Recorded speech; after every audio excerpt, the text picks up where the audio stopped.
We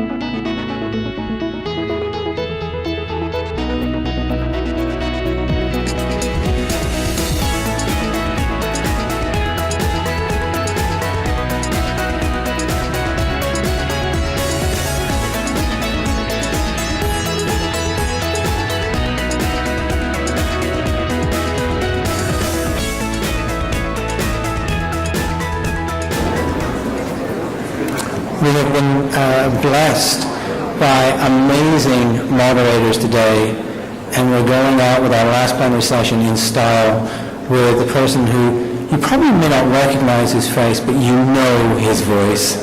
Because if you're like me, you listen every Friday to Science Friday, Talking Nation with Ira Flater. Ira is actually doing his show on Friday live from here in the Reagan building in an adjoining room, and so 100 lucky people are going to get to actually watch that show live.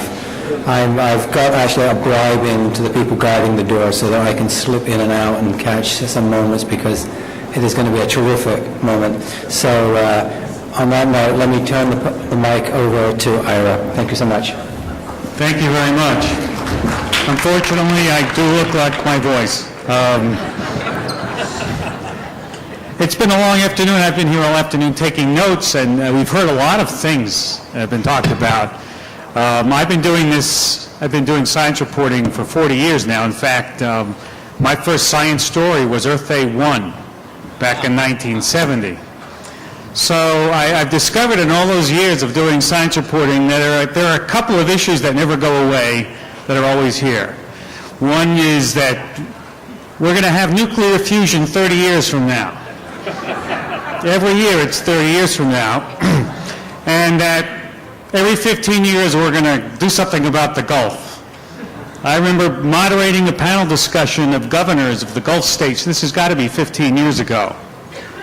And I could swear those were the same slides I saw up there 15, 20 years ago that I saw today about, problems with the coastal land being lost and the barrier, rebuilding the barrier islands and yada, yada, yada. People just keep talking about this stuff, and every once in a while a hurricane or a natural disaster or something will come along and it bubbles up to the surface, and the coast and the Gulf bubbles down and loses more land or has another insult to its coastline.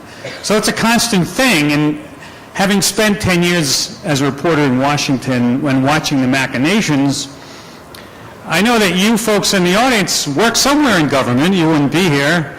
Or you work for some sort of lobbying organization or some sort of marine coastal environmental people, because I've seen a lot of you and I've interfaced with audiences like this before. I want to know from you, and I'll ask the panel of this question, everything that you've heard today, do you believe any of this thing can happen? I mean, we've talked about money being set aside. Will that money be spent? We talked about great ideas, and we've had presidential commissions before. I've seen a dozen of them that get put up on a shelf and nothing ever happens to them. Will the same thing happen with the presidential commission, the report that was released last week? What's going to happen? Yeah, that's going to be put on a shelf. Okay. Something's going to happen. Well, let's talk about how that gets implemented. It's because this panel is about the future. And there are things we will try to cover today on this panel that did not get covered during the afternoon, which is going to be a difficult thing to do, and I'm sure we'll cover a lot of those things again. But also I have a whole bunch of questions that got asked that no one got to ask. So if you have other questions that you wanted to have asked during the afternoon and did not get to them, we'll try to cover as many of these questions as you can, because I'm used to doing a talk show where we ask the audience for questions, and we'll try to do that today. But we have a really interesting panel. We have a great mixture of folks in different kinds of lines of work. You probably can read who the panelists are from your program, but let me go over that a little bit here. And it's interesting that we're sitting in Washington, D.C., because, as you know, back in George Washington's time, D.C. was a swamp. And you're all sitting on landfill, more or less. Did they have the Army Corps? The Army Corps is pretty old, but I don't think it's not quite that old. But people still think Washington is a swamp, but for a different reason than the landfill stats here. We're not going to go into that today, but I bring it up because I was going to talk about, because one of our panelists is an expert on this, is the 800-pound gorilla that's in the room here that was only touched upon about a little bit, and that is global warming and the rise of the oceans and global warming, because Washington is going to be one of those coastal towns, along with New Orleans and all the other towns in New York and all the other towns around the world, that in the next 100 years, and we'll talk about what those projections might be, we're talking about 3 to 6 feet rise in the ocean levels. And I have the Army Corps of Engineers sitting here next to me, and General Walsh, whose name was brought up a little bit before, might be able to tell us a little bit of how about, what do we do about all those lands and all those coastal regions that are going to be going underwater? If global warming moves at a linear rate, and who knows, if it goes at a geometrical rate, how any of that stuff is going to happen. So I think that's one of the things we'll talk about today. And one of the items that I hear all the time when we talk about global warming and coastal regions is people talk about how expensive it is. We talked about today how much money there is in shoreline restoration, but no one really talks about what the cost of global warming is, or ocean rise. What does it cost to move the population inland from all the cities around the country, or just everybody along the coastline of the United States? What is the cost of either putting dikes or levees or whatever up to mitigate the rise in water levels, or to move the people off the coast in their houses and their industries, their factories, or whatever? What does that cost compared to not doing anything about ocean sea level rise? So there are a lot of different topics to talk about today. As I say, I'll get into the questions, as many as I can, but let me introduce my panelists. As I say, this is Major General Michael J. Walsh, and he's commander of the Mississippi Valley Division and the commander of Task Force Hope, which we'll talk about a little bit before, but the boundaries of his jurisdiction are tremendous. His jurisdiction goes all the way up to Canada and down to the Mississippi, right, to the Gulf.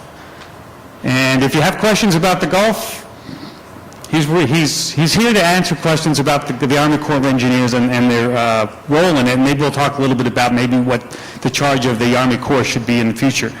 Don Bosch, next to the General, is Professor of Marine Science and President of the University of Maryland Center for Environmental Science. He is a native of New Orleans. A couple of our panelists are native of New Orleans.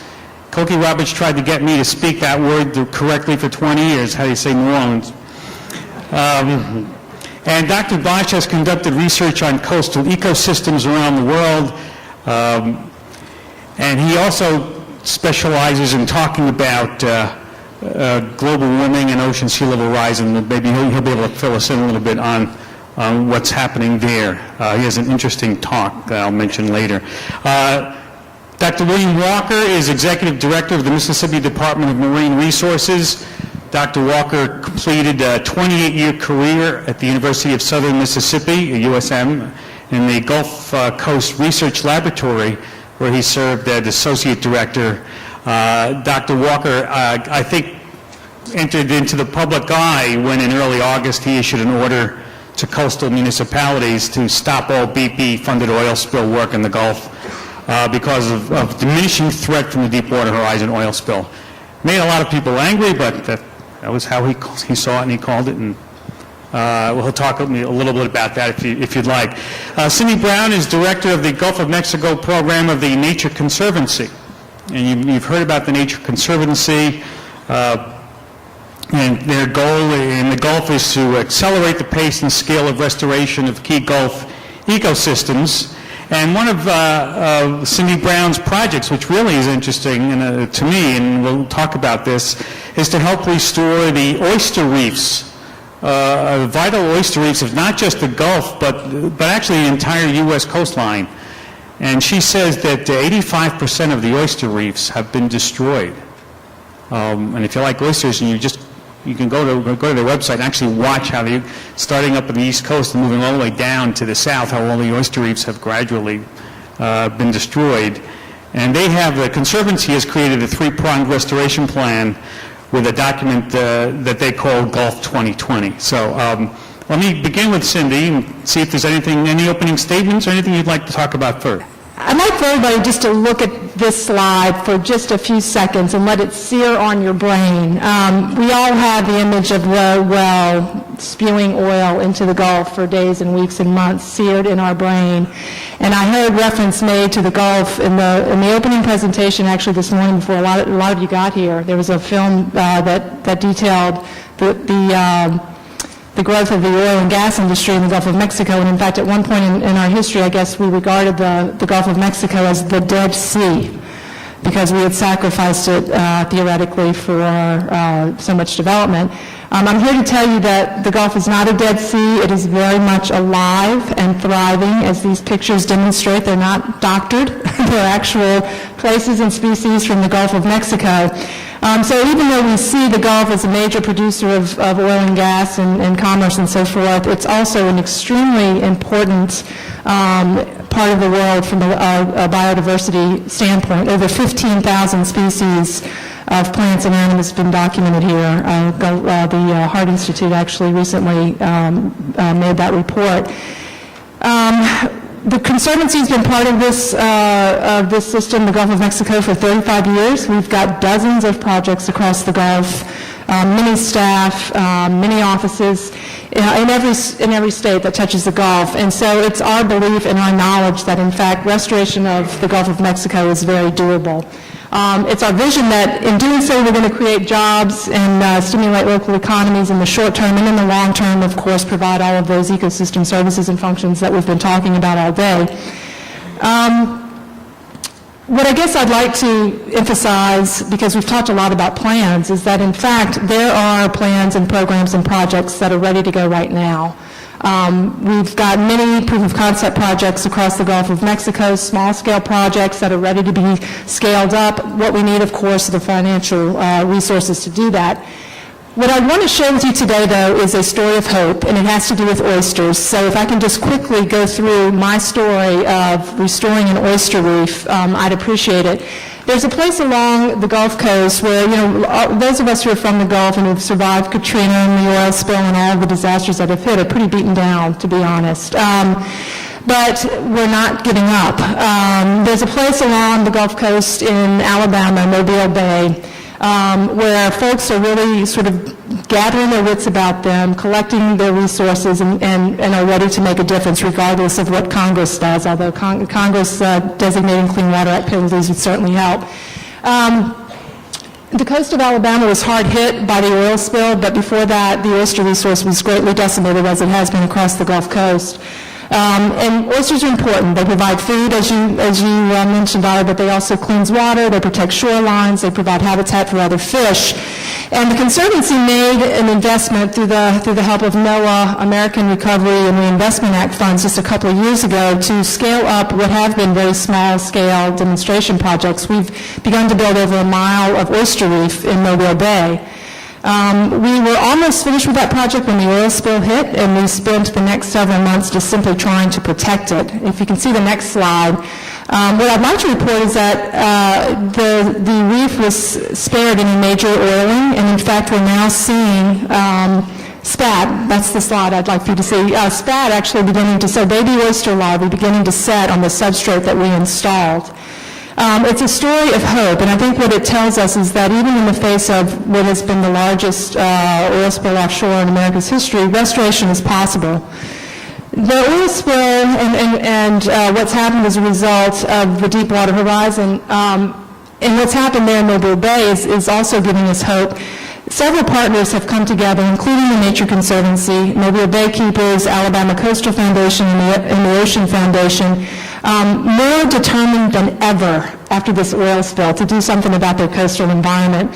They basically schemed up a plan to greatly expand that 1 mile project to something of a much larger scale. They essentially dreamed up a vision to restore Alabama's coast, to create jobs through restoration, to restore the fisheries, to make those communities more sustainable in the face of storms and other events like this oil spill.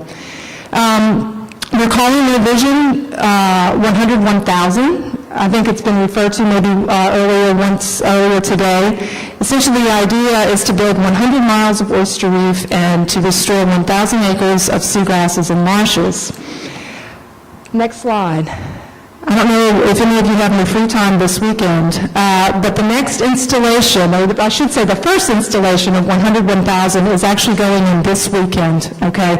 We're going to employ on Saturday and Sunday somewhere around 2,000 volunteers to haul through a human chain, person to person, 23,000 bags of oyster shells. We're also employing members of the East Asian community there in Mobile Bay, a community that's been very underrepresented, very disenfranchised, disproportionately, I would say, affected by the oil spill and Katrina. It's going to be a messy, cold day, but I'm sure very rewarding as we restore a reef to what is now a flat area. But I want you all to understand, make no mistake, 101,000 is coming about because of grit and determination. It's basically being cobbled together by several public and private funding sources. Less than 1/4 of a mile of reef is going to be built. It's costing $70,000 to build. Where is the money going to come from to build the remaining 3/4 of a mile or the remaining 99 miles there in Alabama, for that matter?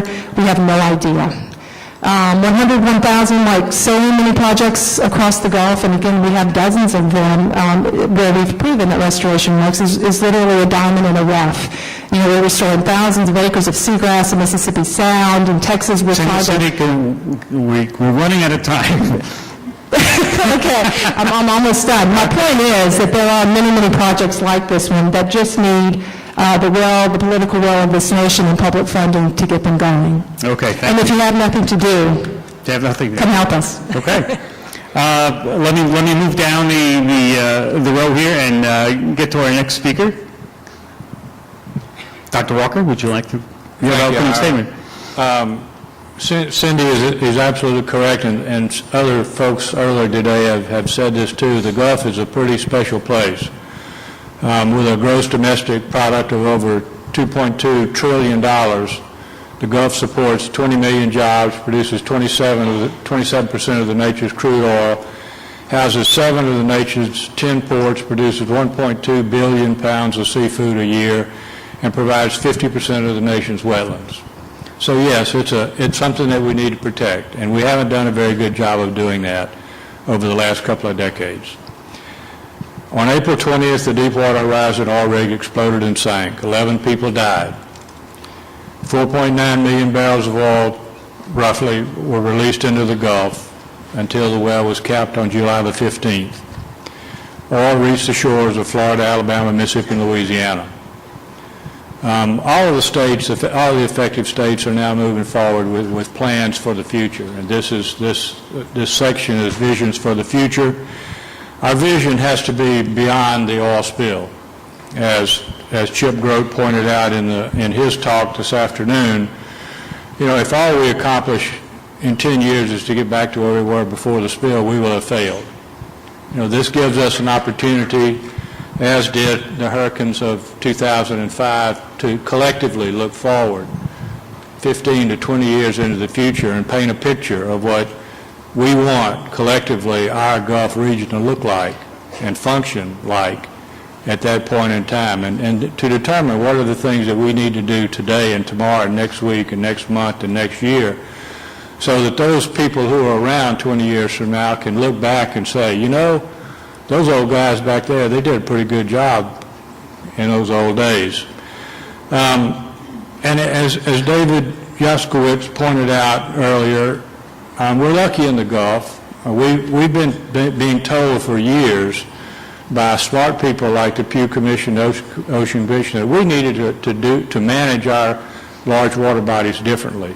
We didn't need to keep doing this on a state-by-state basis. We needed to pull together into regional partnerships to look at our Gulf region, our regions, as just that, as regions. And the Gulf governors in 2004, under the leadership of Jeb Bush in Florida, were smart enough to do just that.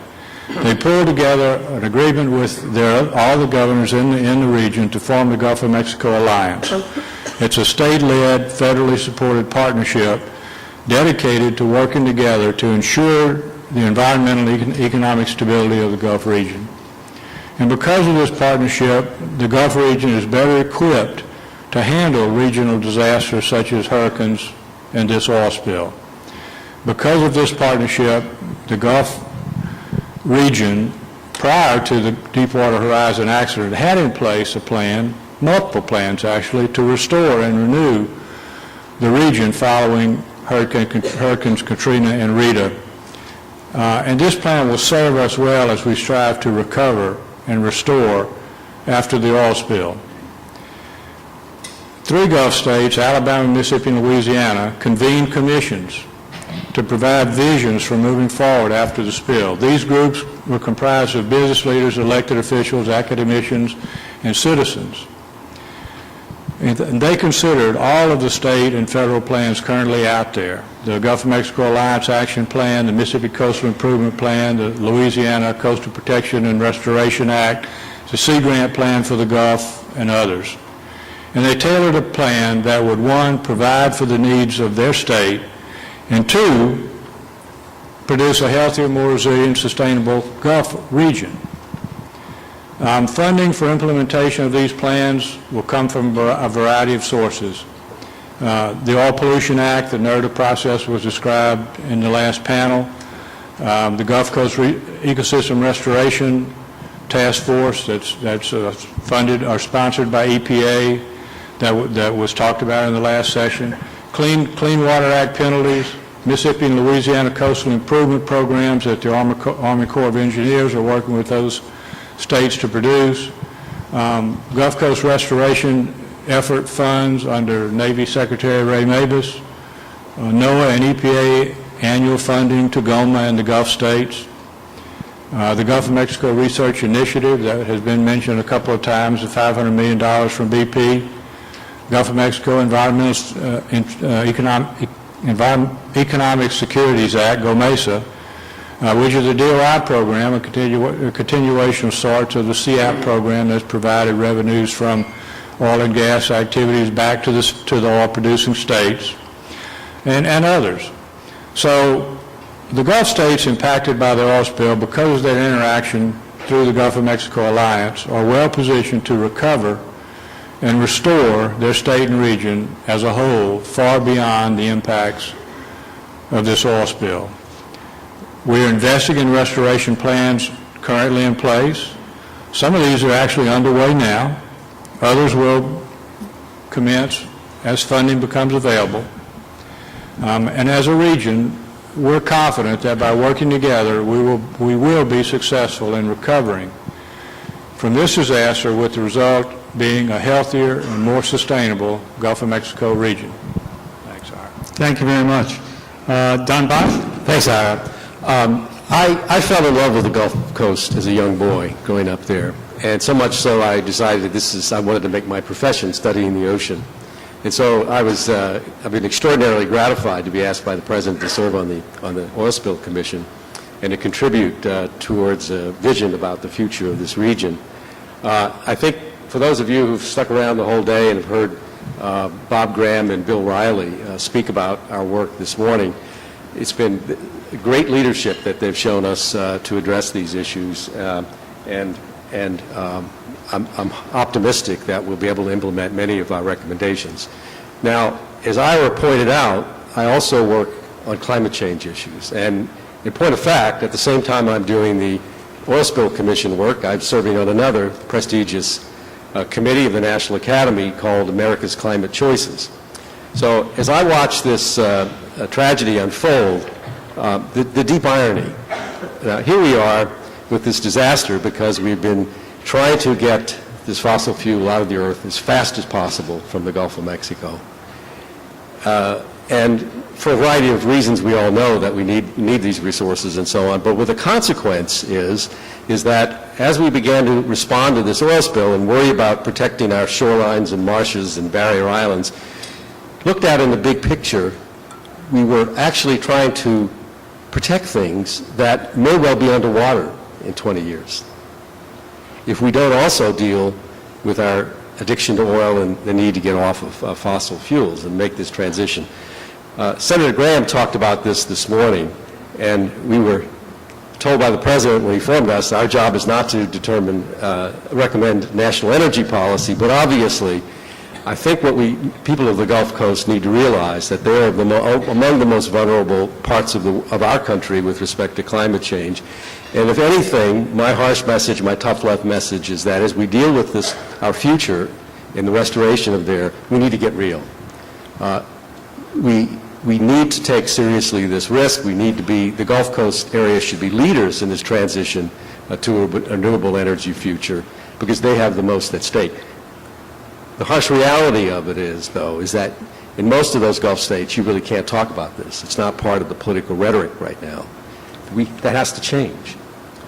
Now, having said that, a bit of irony that as I watched the tragedy unfold and all of the experts on TV talk about the risks and the problems, and we heard about this deep water plume that was taking place, and everyone was worrying about whether it was going to cause a dead zone in the Gulf because of the degradation of that oil. Well, guess what, folks? There already is a dead zone in the Gulf. It's very massive. It occurs every year. It's got enormous effects, and it causes lots of problems that we need to address. How do we deal with that in the context of this future of the Gulf Coast? The day after the well was capped with the capping stack for good, the Times-Picayune, the New Orleans newspaper, said, maybe it's time that the federal government also cap the nitrogen coming down the river because it's so vitally important, not only in terms of eliminating the dead zone, but it limits the options we have to deal with this river water to deal with the problems General Walsh is going to talk about restoring the delta. Because we have polluted hot water, hot in terms of stimulating a lot of production, that could have the side effects of causing lots of problems while we do that. So we need to get real about these issues, think of them in a holistic way as we move forward. You know, our commission is only 7 individuals, and so we actually had to work on all aspects of our work. I'd like to give a lecture on converting float valves. I think I can do that at the present time. But one of the things I, of course, was focused on, and I hope we can talk some more about this, is the science aspects of this. We need to bolster the science, not only in terms of understanding this oil spill, but there's a scientific activity that takes place in advance of this to determine the planning, the sensitivities, and if it wasn't so obvious, it is true that we've come up really short. We didn't understand the risks and vulnerabilities. We didn't invest in the right science. And I think Secretary Salazar has asked for additional funds to do that. We have a great opportunity. Our commission makes some recommendations about how that should proceed in partnership with the other science agencies and with the academic research community. There are opportunities for putting in place an observing system, a modern, high-technology observing system. We have an enormous infrastructure of the oil and gas. It's the most economically active and vital part of our coast. We should have that in there. All right, let's get we'll talk about restoration. Yeah, we'll talk about it. I want to get just the opening statements done, and then we can go to dinner.